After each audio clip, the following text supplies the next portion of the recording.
All right. Looks like we're live, Vasil. Welcome to this Crystallize live stream. My name is Bård, and today I have with me Vasil, lead frontend here at Crystallize. We're going to show you some cool things today, I hope. Part of the new developer tool that we're releasing these days called Flare at Crystallize. And the topic is basically, is the era of accelerators dead? Are we going to kickstart a project a different way? We think yes. That's one of the skills that we have in Flare, which is essentially generating a storefront with all the context that we have in Crystallize. But Vasil, without further ado, should we just jump straight into it? Yeah, let's do that. So, what should we talk about today? Like, I guess some musical instruments, or yeah. So that's where we started with some of the other live streams. This is a little bit of a recap. One of the skills in Flare is to use AI to generate your data model. And here we actually generate the data model that we are using in Crystallize today. Just a very simple one with instruments that have different materials, brands, etc. But that's not what we're going to focus on today, but that's the foundation that we're building upon, right? So it's a configured Crystallize tenant. But let's look at the different skills and look at the store.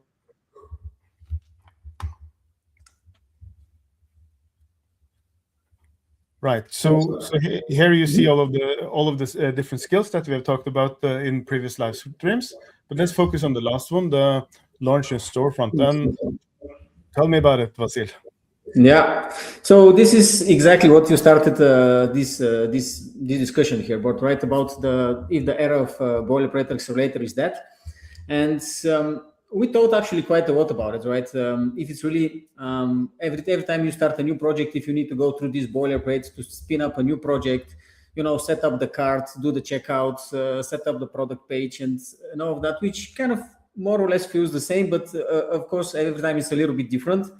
So we kind of thought about it and said, like, what can we do about it actually to help people to really spin up that quickly and start with actually making something fun right after having the initial boilerplate. And this is actually what we're gonna show today, is launching the storefront to see how the in the era of artificial intelligence, the AI how can help us, right?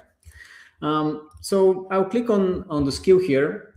And what you see here, we have the prompt here, right, where we can describe what we want to build. Could you zoom in a little bit, maybe? Yeah. So this is the prompt. How about this? Maybe perfect. Yeah. And here we have the prompt where we can tell the AI what we want to generate, right? But also to help people, we have like a step-by-step wizard where we can guide the people to pick up the right shapes for products, for categories, give some like theming for the storefront, and then let the AI do its job. So should we try that? Let's do it. Let's do it. Go for it. Cool. So as you can see here, based on the currently selected tenant, which is this case is the skills tenant, I have and the schema that I showed you earlier, the AI kind of already knows what are the products in my tenant. So I can pick between instruments and products. I say, okay, let's do instruments. Then which shape represent your category? That's the category folder. I need to select that. Okay, now where is the top level product folder? This is going to be the products folder. There are different folders. You can even change it if it's not what it really is. Then here we have a few themes that are predefined, but of course, if you want, we can write down our own theme and tell the AI what we really want to do. So let's say warm and organic. Let's try that one now. How about that? Yeah, go for it. Cool. And then here, which page should the AI generate? So here we have the landing page, category, product, sidebar cart is not really a page, but the cart, the checkout page, and order confirmation. So let's get kind of the full experience. Cool. We select the pages. And then here we can even go even further on a component level and say, I want, for example, here on the product level, I want to have the color and I want to have the material, for example, added. So because here we know how the shape looks for the product, we can even pick particular products and let the AI build on top of that. So I think that's all look good. How about, let's just start one. Let's see. Nice. So here is the prompt.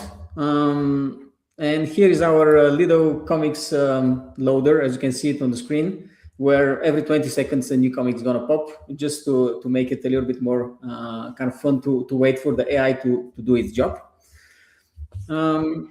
Here on the left, in the system messages, we get like what's going on here. Currently, kind of installing the dependencies, spinning up the container for the new storefront, and then we'll start kind of the thinking process of how the AI is going to build the storefront.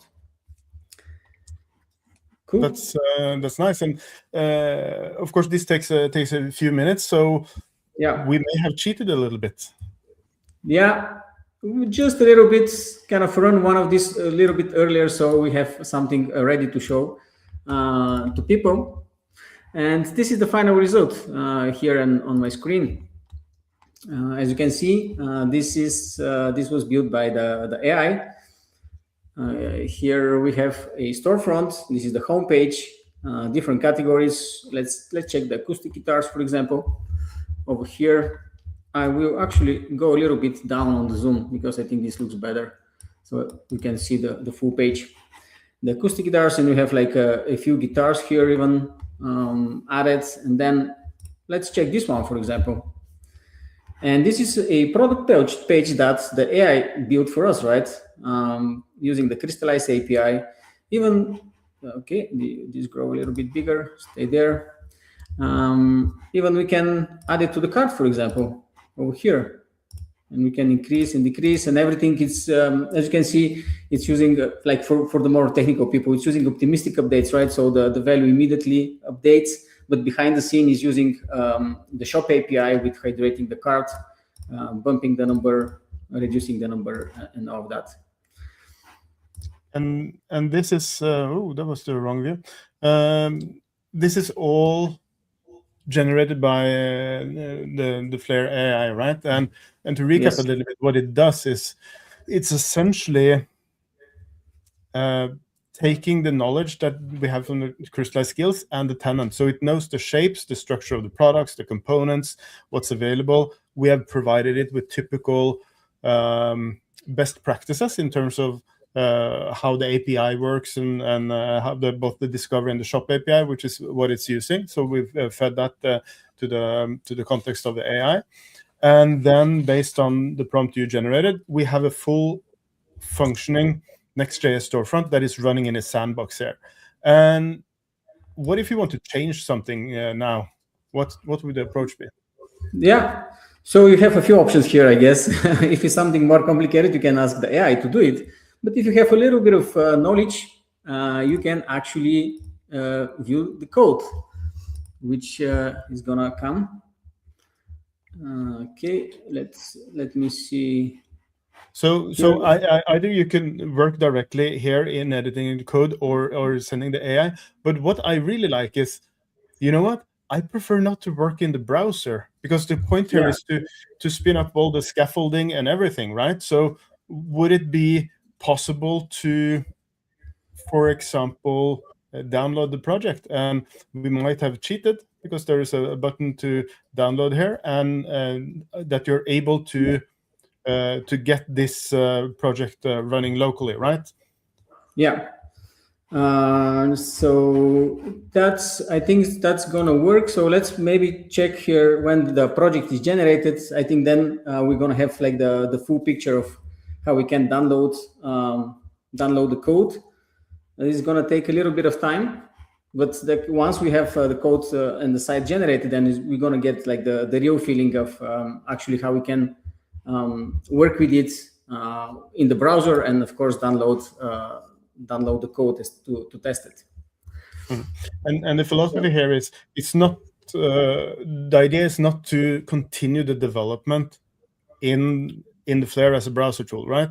But it's to create all the scaffolding, create the initial starting point, and then you can take that to typical either Claude, or if you're using Visual Code with the Claude, which is what I'm using, and you can also use the MCP server of Crystallize that has the skills and knowledge of Crystallize, which is also what we use in Flare here. So that you kind of can take those superpowers that we have in Flare and continue working in your preferred developer environment. And that's the thinking with Flare here, is essentially that don't start with a standardized storefront that is kind of ready built.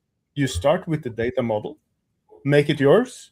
That's what we looked at in the previous live streams. You can build information architecture and actually generate and import data here also, as we showed in the last live stream on Flare. And the last part here is based on this, because the queries will be different, right? Because you're fetching different data structures, and then it doesn't make sense to have a one-size-fits-all accelerator, because the queries and data is different for each case. So that's essentially the case here for building a bespoke storefront starting point and keeping all the skills that we have in Crystallize with the MCP server, and then basically have superpowers when you're developing your e-commerce storefront. Yeah, exactly. And the good part about generating the storefront using AI is that the AI can help you really to fine tune some small parts and details that usually you don't have the knowledge of how to do that. For example, the checkout process on its own is quite complicated, right? And when the AI has the right skills and training of how which APIs to use, what data to provide based on the schema of the GraphQL schema, right?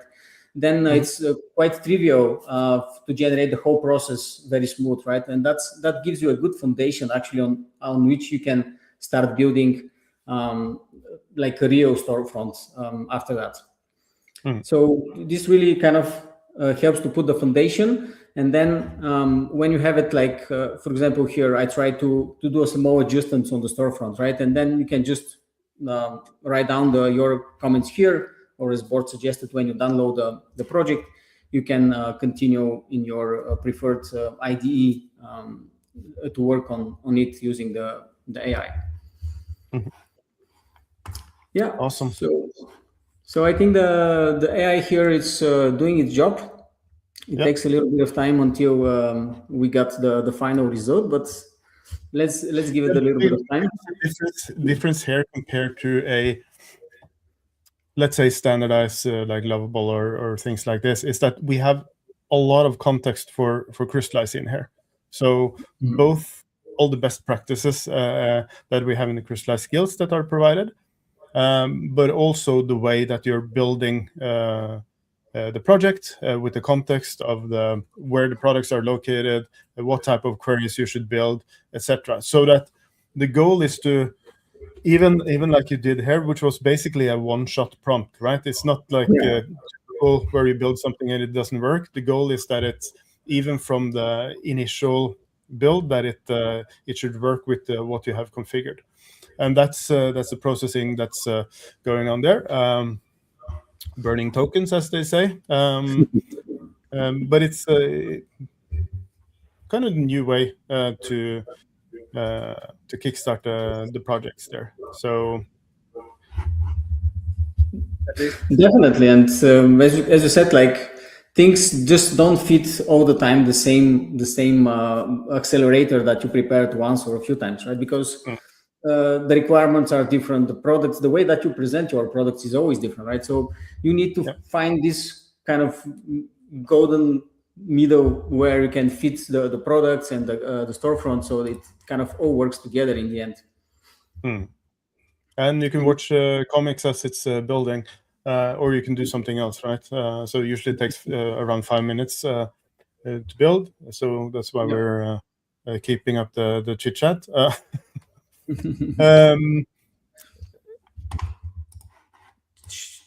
Should we look at something else maybe quickly here. Did we talk about all the skills that we have in Flare, or something So that is coming up? one thing I could like to see is maybe if you do shape your content, just to let's create an example of a different data model. If you just pick one of the examples below there that we have provided.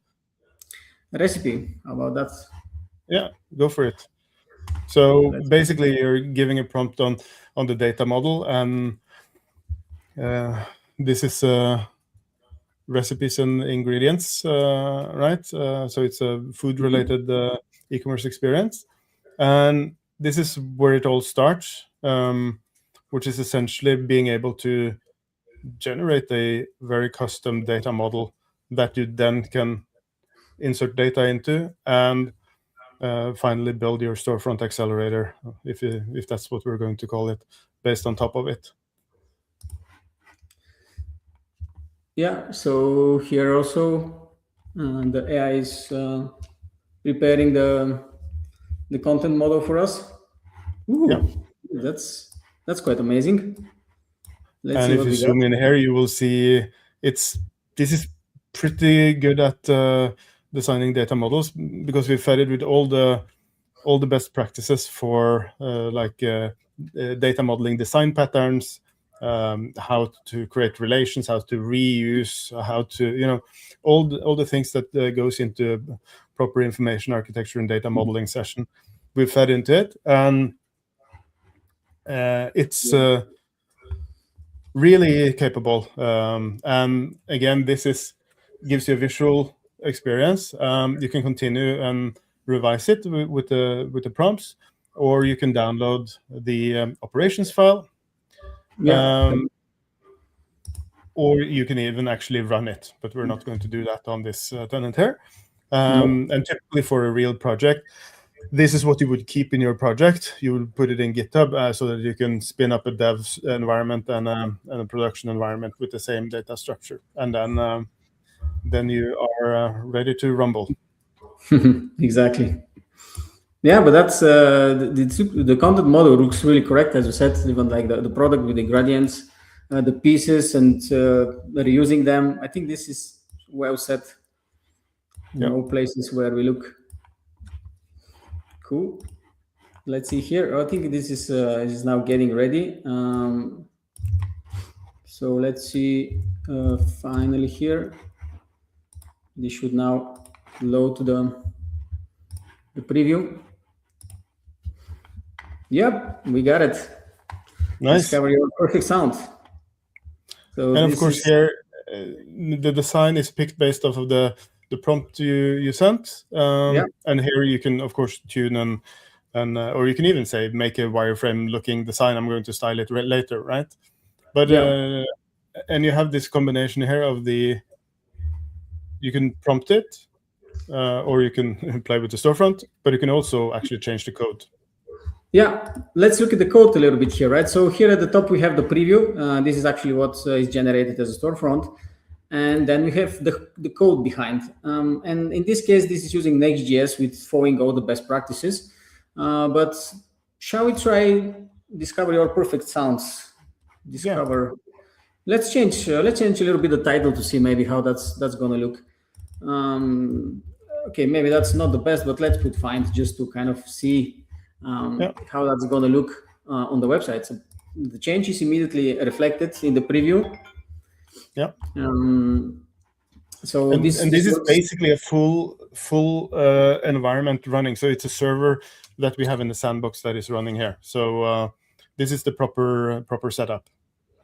Yeah, with the product page. So everything is, even the covers and the materials. If you remember in the beginning when we started, I said I want to see the cover and the material, and then the AI really added that this data on the screen, which is amazing. Nice. Okay, so earlier you mentioned about downloading the projects to see. Shall we try to see how that's going to look? Yeah, let's do it. Here at the top we have the download project button. I'm going to click it and it just downloaded.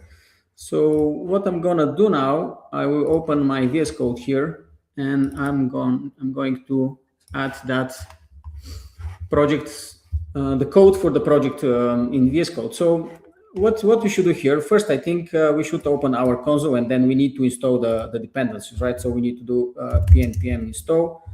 Maybe if I zoom in a bit. So I will install the dependencies, because as I said, this is based on Next.js. It's using like a few other libraries, so we need to install that. And then what we can do is pnpm dev. And with that, it will start a localhost here on this port. We can go on port 3001. And voila, we have the storefront running locally now. So from here, I can just get it and continue developing on that storefront that was generated earlier for me, with my data, with for the tenant, with all the information in place. Yeah. And the point here is not really that this is your final project, right? Because you have your own design direction, you want to have your customizations, etc. But it's to set the basis for a custom data model with all the wiring in place and the best practice project setup, so that you can start doing your development.